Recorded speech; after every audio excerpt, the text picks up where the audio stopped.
not the leader of a cult. RabbitWithAxe. Greetings, demons, and welcome to my review of everything added in the 1.21.130 or 1.21.11, depending on which version, whether you're playing Bedrock or playing Java.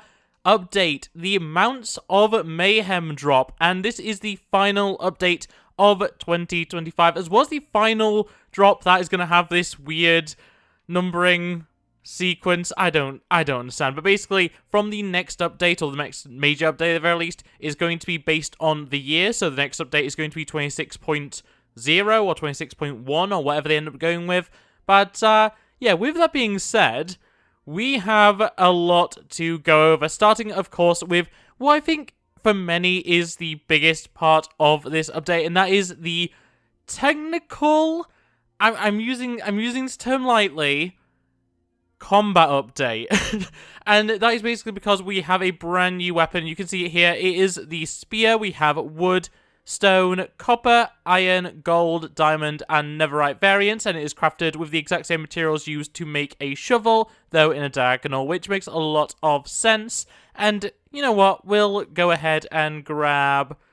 let's go ahead and grab the iron, actually. So it is essentially just a sword, but with a slightly different use case. It does have the refresh timer, which is definitely something that is brought over from Java. It doesn't actually apply to swords currently, but does mean you can't just spam hit. However, you do have extra range when it comes to this, as well as the fact that it is, you know, a momentum-based weapon. So if we quickly fly up, and I have my Elytra on, you can actually use the momentum of an Elytra, so you can combo that with your fireworks as well if you really do want, to get more damage dealt per hit, which is definitely an interesting mechanic. And weirdly enough, this isn't a typical progression in terms of, you know, wood is the worst, iron is the middle, netherite is the best, because if we grab these two here, you can see +3 and +5.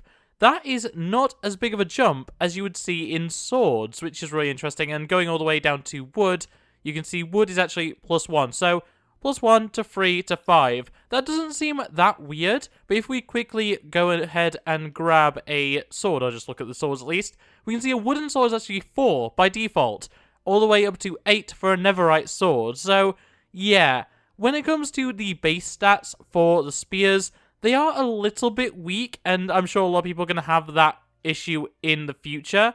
But realistically, this is fine. You can also point them out like this with your alternate key, which, yeah, I'm not really sure what the point of this is, but presumably it's to do with the mount aspect of them. But with that being said, that is the spears. Very interesting new weapon, and yeah, generally pretty happy to finally have a new weapon added to the game. With that being said, though, we also have the other aspect of the title, mounts. So the spears are very much the Mayhem. The mounts, however, we have a total of 4. We'll start off with the ocean ones because they are a brand new mob. That is the Nautilus and the zombie Nautilus. So first off, we do have a full set of armor going from copper, iron, gold, diamond, and netherite, as well as the fact that we do have variants. So right now you are looking at the standard Nautilus and then the zombie Nautilus on the right here. Both these have warm water variants that make them coral. Unfortunately, because this is a super flat and I'm on Bedrock, I cannot actually force spawn the coral variants, the warm water variants, though both of those are really cool, and just basically add a bunch of, you know, coral flair to either of these Nautilus. If we quickly just change my game mode to survival, that was annoying because it isn't in the basic menu, and also I forgot to put a ladder there.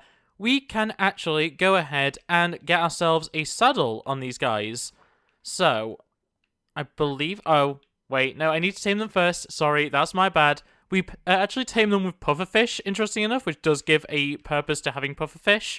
But yeah, you just tame them like any other mob, and then you can put a saddle on them, and then there you go. You can sit on them, and that is the next part of these mobs. You actually get a full-on... Oh, great. I hate this menu system.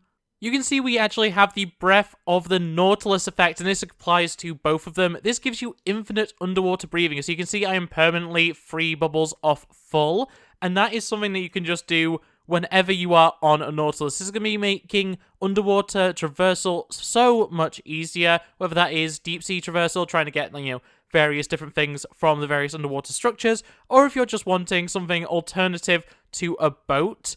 And obviously you can swim in whatever direction, as well as you just saw there, boost forward, which is a really fun mechanic and something a little bit different compared to other rideable mobs having like a proper boost function. Obviously horses can sprint and stuff like that, but yeah, definitely an interesting mechanic to have it like this. They can survive out of water for a time. I'm not going to show you one dying, but just know that they can survive for a little amount of time outside of water. They will eventually do what squids do and, well, the opposite of drowning, I guess, suffocating in the air, basically. So, yeah, maybe avoid doing that, but nevertheless, let's also just quickly, for the sake of the video, check out the Zombie Nautilus.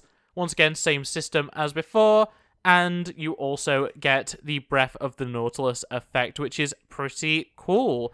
There isn't, as far as I've been able to tell, a major difference between the two. When it comes to Zombie Nautilus, you can find them being ridden by drowned, whereas the regular Nautilus cannot be ridden by any mob naturally. I'm sure there's going to be some cases where you'll find a mob riding on one.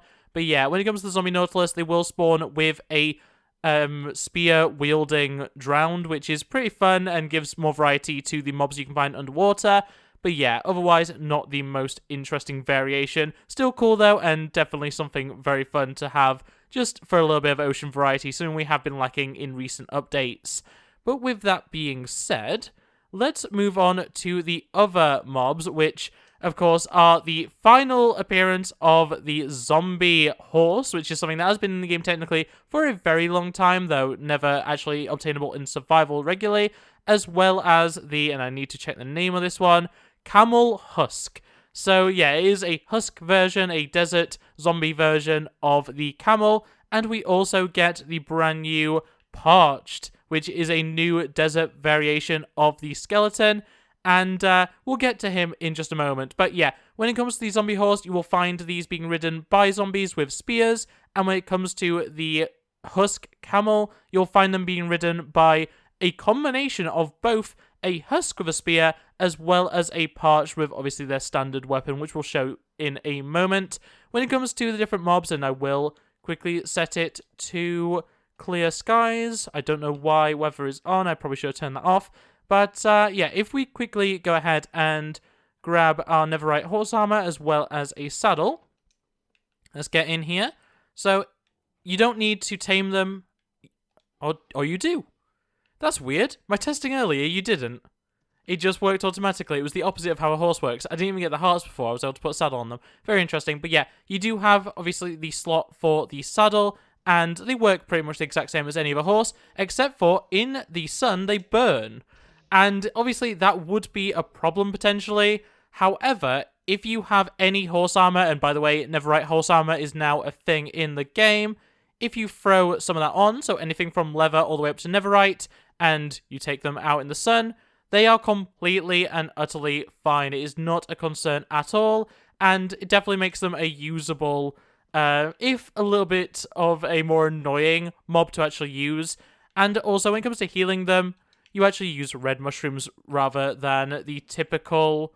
There we go. Rather than the typical carrots, which I think is a really cool use. It means that you're not wasting things that you would otherwise be using for food, because in a lot of cases, especially when you have a forever world, you're going to be building up a lot of mushrooms just from, foraging and collecting stuff in the nether and whatever else. So the fact that we finally have a use properly for mushrooms that isn't mushroom stew, I think that is pretty cool, and it also makes them a little bit more easy to keep up with. You don't need to have a carrot farm, you can have a mushroom farm, which in a lot of cases are easier to continuously farm. And then when it comes to the husk camel, it is a pretty standard case of, the same as a regular camel. Let's quickly grab that saddle. And I believe, yeah, you can just get these guys automatically. You throw a saddle on them, and this is when I figure out if I can actually get him out of here. Okay, maybe not. Either way, they function the exact same as regular camels. The only difference is that you can't breed them, which is a bit of a shame. It goes for the same for the zombie horse. But yeah, they can still climb over 2 high blocks. In fact, that's the reason why it's double fenced over here, so that they can't get out. And yeah, he has all the same animations, all the same details in terms of how he actually moves and sits around and everything, and generally it's just a nice variation of the camel. The first camel variant we've actually had in-game, which is really nice, and overall just a nice addition, and also, you know, gives us more variety of stuff we can find within the desert, which is always appreciated. Speaking of, I'm going to regret this, aren't I? We have the parched, and if we quickly switch over, we can see that gives you weakness, yes. So slowness, and I don't remember what the other one was, but yeah, the different bow effects weren't enough. We now also have a weakness firing skeleton, which, yeah, definitely something that we're going to be worried about in the future, for sure. But moving into creative, so we can actually have a closer look, very much going for the kind of, I guess, mummified kind of design, which is something a little bit different. Very similar to the Husk in a lot of ways, but still very unique, and also a completely new model in general. This isn't similar to any of the other skeleton variants, or, you know, within reason. It is similar enough, I suppose, but, yeah, very cool new variant of the skeleton, and just another thing to add to the desert to make it a little bit more dangerous. I really like it personally, and the fact that it does combo with the Husk Camel along with, you know, a Husk Rider, it is a very cool new mob to get, and the first hostile mob, really, that is, you know, not locked away behind a specific experience that we've had in a while. This is something you will just come across every once in a while when you're in your worlds in the desert, which I think is a really nice feature. And overall, it really rounds out the overall theme of this update, which is definitely being able to travel around, fight things, and, you know, get new collectibles, essentially. You know, a lot of people treat animals in Minecraft as collector's items, and yeah, I'm just as guilty as that as anyone else, but this gives you more horse variants, more ridables, and a new camel, as well as new mobs if you really want to go with the hostile mob farm sort of deal. But yeah, overall a very nice selection of features and some stuff that I'm really excited to try out in my own world. But with that being said, that is going to be everything for the 1.21.130 or 0.11, whatever you want to call it, update. The final drop and the final update for 2025. Incredible to say. This has been a really strong year, especially for fans of, you know, basic survival mobs, because there's been a lot this year. But with that being said, that's going to be it from me, so I hope you enjoyed it. Make sure to like it, subscribe now, and ring the bell so you never miss upload. Always comment below your thoughts and feelings on the 1.21.130 or 1.21.11 update, Mounts of Mayhem, and I'll see you next time. Bye! Look at the screen, you'll be fine. Cultures of disease, but we'll survive. I just wanna take